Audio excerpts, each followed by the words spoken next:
Welcome back, Theme Park Wizard over here at Universal Studios Hollywood. Check out some big updates to the park. First, there's a big update here in CityWalk.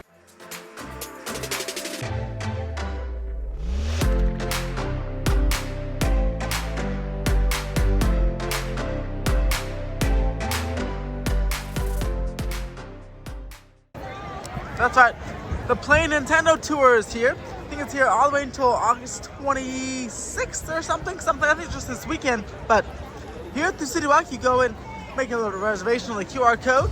You can stand in line and you have all these Nintendo experiences.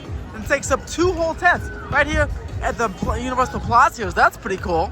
So you enter here and exit all over here. There's switches and all this cool stuff. And yeah, so it's August 22nd through August 25th. 11 a.m. to 9 p.m. each day. Hello Kitty Cafe in the Sonny or Smari Smile Shop is projected to open on September 9th. It was going to open up next Friday or this coming Friday, but they wanted to push it back a little bit to, do some final touches. So this should be opened up on September 9th. So get ready for that. I do plan to be here on the afternoon of September 9th, which is a Monday, and to check this out and get some treats and stuff. So stay tuned for that video. Make sure to subscribe below and you turn on those notification bells for when that update comes out. We're in the park now, and I just want to say, just this day can be more gorgeous. It's about 80 degrees, and I'm here a little later than usual because it's getting cooler outside. So yeah, God, I'm so glad the summer is hopefully coming to a close and temperatures will cool down, because the park day is much more pleasant when it's nice and 80 degrees like this. This is 95, 100 degrees, so kind of a brutal summer, but the next couple weeks look like it'll be just like this. So hopefully this extends into Horror Nights, because yeah, it'll be beautiful. We have the Chainsaw Punk Scare Zone up, and this is, speaking of Horror Nights, you have the nice big set pieces here this time. Look at this nice little bus van type ordeal here for Chainsaw Punks. I'll be here for team member preview. I like that I was able to get invited. Thank you so much to the team member that invited me. So I'll be here like the past couple years for team member preview, doing full updates, POVs of all the houses. But I have an Ultimate Fear Pass as well, so I'll be here opening night and on Saturday the 7th to do Scare Zone coverage, live streams. So make sure to subscribe if you haven't already and turn down that notification bell, because if you like Halloween Horror Nights coverage, I'll be giving you plenty of it this year. And I'll also be giving you my Halloween Horror Nights survival guide. That'll be coming out next week, I believe. Next week or the following, sometime before Labor Day. That will be coming out, so stay tuned for that. Make sure to turn that on that notification bell. But yeah, should be a pretty good Horror Nights season, especially with this nice Chainsaw Punk Scare Zone. And here is the other Scare Zone, the Lord of the Skulls, I believe it's called. But yeah, it looks absolutely fantastic. Fire towers up, got 7 of them this year. And these massive skull queen and king and queens are here. So this should be quite a great Scare Zone. I love the fire towers because they're so cool. At night, all these are just going off at different times. And John Murray confirmed there'll be multiple scaremonies instead of just one. There'll be multiple scaremonies just like the past couple years. So that'll be cool, because if you don't get it on time, if you miss it, around every hour or so, usually around the 45-minute mark, so 10:45, 11:45, we'll do the opening scaremony over here in this particular area. They'll block up this area, and there'll be a big crowd over here. So that'll be pretty fun. I'll be catching that again. Make sure to turn on those notification bells, because we'll be live streaming quite a bit from this particular area in general. Looking at the Fast and Furious construction, the station building is progressing quite nicely. It looks like all the initial foundations are put. Like it's not going to go any farther west or towards us. It's done. Now, just put on the roof. It looks like maybe something on the top over there. Looks pretty good. In fact, what I forgot to point out last update, when I show you by the Simpsons side, you can kind of see the loading platforms, like the little the safety railings, or the safety those the edge, I guess, before you board the train. You can see the definition already forming there, and I'll show you when you get close to the Simpsons side. But let's go ahead towards the overlook and see what we can see from there. Station really progressing nicely from here. See the cross beams right there. for the station. Looks pretty awesome. And then clear defined doorway, 2 doors, 1 and 2 for the maintenance bay, and then another doorway going to the station for the actual station you'll be queuing up. Got some more foundations all poured up with concrete right there. Don't remember if that was there on the last update, but it looks new to me. And this looks to be either another retaining wall or another boost, but most likely another booster section like these, because these are square supports as well. And this will be another launch boost section. That's probably this will be, especially because they're all in a straight line like that. Nothing new here, just marveling at the massive supports here and the ZOG stall that looks like that's going to be going over. So a lot of the action's happening on the other side by the escalators, and I can't wait to show you what's over there. Not much happening over here just yet. Here's the Murder of the Crows scare zone, or activation, or whatever they're calling it. Interactive experience right here. Looks pretty awesome. This is where those giant stilt crows will be, and yeah, they have a nice little official area for them this time. They've been here for the past couple years, so this looks absolutely fantastic. Wow, wow, wow, look at that. Look at this piece of track right next to the escalator. Look at the direction of travel. It's gonna come up, ahead, over the escalator, and down here, well, spinning on this massive dive loop, or junior dive loop here.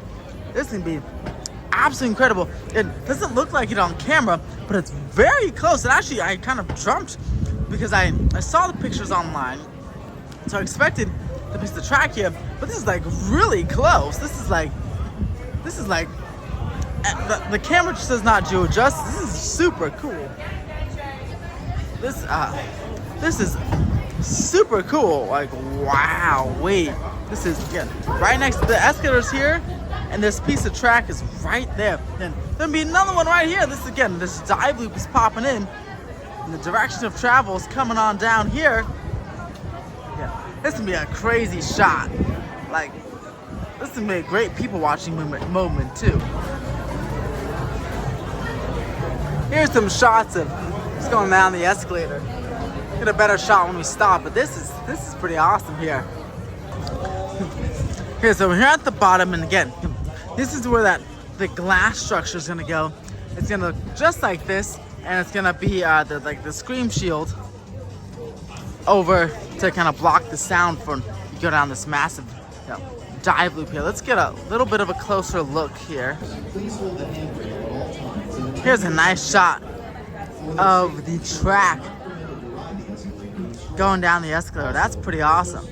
It's like a money shot right here. I mean, this will be quite the shot for if you're people watching on this coast. This is gonna be absolutely incredible.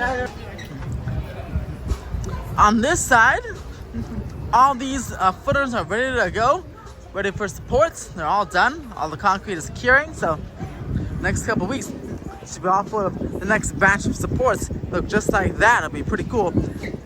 All over here, because again, look how close some of these things again are close to the escalator. That's incredible. These two in particular, and that one, that piece of track and that support is not as close to the escalator as these are. So I can imagine for when these get installed, how close these will look in person to the escalator. I cannot wait. That's absolutely incredible. While I'm here, I wanted to tell you about a new event coming to Universal Studios Hollywood in spring 2025. On Friday, Universal announced that FanFest Nights is coming to Universal Studios next spring in 2025, and they'll have plenty of franchises to choose from here. They're highlighting Star Trek, Dungeons and Dragons, and Back to the Future, but they also have anime experiences as well. And this is coming from the creative team at Halloween Horror Nights, and there'll be like interactive experiences themed to those franchises. They said more details will come in the future in the coming months, but if it's from Halloween Horror Nights, that'd be cool to have like interactive walkthroughs of like Dungeons and Dragons or Star Trek, or anime like Demon Slayer or One Piece, and then they should take the horror element out of it and just have like an elaborate walkthrough. I'm not saying that's what will happen, but I'm saying that'd be pretty cool for it to have it happen. And awesome, they can leave like a couple houses, a couple tents up Halloween Horror Nights, instead of deconstructing them in November, they can leave them all the way up through spring and just have them a couple tents a year round, like kind of Orlando does. They have those sprung tents year round, and they can go ahead and, you know, continue to have, like, you know, walkthroughs and events in there, which would be cool. Not sure if they'll go that route, but it would be pretty smart. One rumor I do have for you about this event, though, is that maybe, just maybe, the Back to the Future film could play on this Simpsons ride screen, right? That used to be Back to the Future. Now, in the survey, Universal were asked about ride overlays about classic properties. So potentially, who knows? Maybe Back to the Future could play on the Simpsons and the Simpsons ride just during this after-hours event only. By the way, this would be a separately ticketed event, and it's coming in spring, so probably like March 2025 or so. So we should get some more details definitely in the new year, but it sounds pretty fun, and I'll be there for sure. Now, let's go ahead and show you one more thing about the coaster that I forgot to show you last week, and almost forgot to show you again this week. Loading platforms are starting to be installed for the coaster. You can see the little separations right here for when you'll be loading to each car of the coaster, which is pretty cool. I just wanted to point it out because I was there last week, but I didn't point it out to you guys, so I wanted to point it out this week to you guys. At Halloween Horror Nights, we'll have Chucky's Bar. This is where Peacock Bar used to be, and hey, rumor may even have, you can maybe get to meet Chucky or an animatronic of him right here. So we'll get to see in just a couple of weeks if that is true. Now, going ahead of the park, I have a couple of hotel updates for you, and then we'll be heading on back. Well,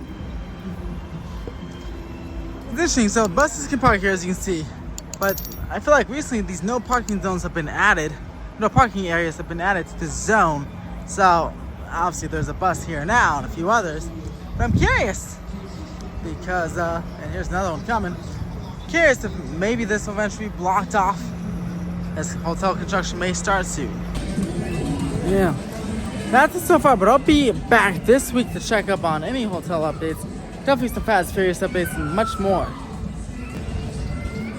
That's gonna do it for this week, and Hello Kitty is rumored to open September 9th, so that'll be pretty cool. I'll be checking that out after work that day.